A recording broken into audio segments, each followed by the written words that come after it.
সবজি বাগান থেকে এই যে লাউয়ের ডুগা পারলাম, লচ্ছি পারলাম, লাউ পারলাম। তারপরে এই যে লাউ গাছে কিছু করা আছে, তো কিছু করা আছে। তো গাছে পানি দিতে হইব। তো দেখতে পাচ্ছেন এই যে লাউ, এই যে করলা গাছ, এই যে করলার কড়াগুলা মরে যাইতেছে। তো এই যে কুমড়া গাছ, মিষ্টি কুমড়া গাছ। তারপর এই যে করলা গাছ দেখতে পাচ্ছেন, এই যে করলা, এই যে কিছু কড়া মরে যেতেছে কি জন্য জানি না। তো এই যে কড়াগুলা বড় হইতেছে দেখতে পাচ্ছেন না, আর কিছু কড়া মরে যাইতেছে। এই যে কুমড়া গাছ, তারপরে এই যে করলা, তারপর এই যে করলা মরে যেতেছে, বুঝতেছে না কি হয়েছে প্রবলেমটা। তো এই যে দেখতে পাচ্ছেন লচ্ছিগুলা বড় হইতেছে।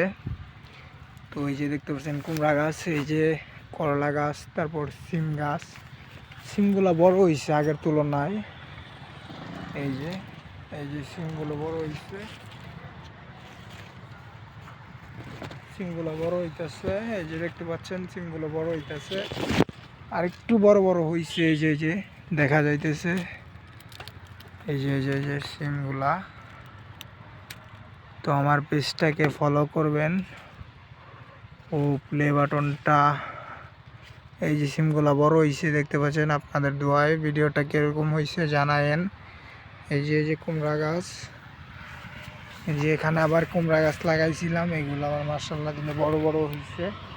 তো এই যে করলা গাছ, এই যে তারপরে সিম গাছ, সিমগুলো বড় হয়েছে প্রচুর, আল্লাহর রহমতে। দোয়া করবেন। কীরকম হইলো ব্লগটি জানায়েন। তো এই যে সিমের কড়া ছাড়ছে। তো ভিডিওটা ভালো লাগলে জানাবেন আপনারা।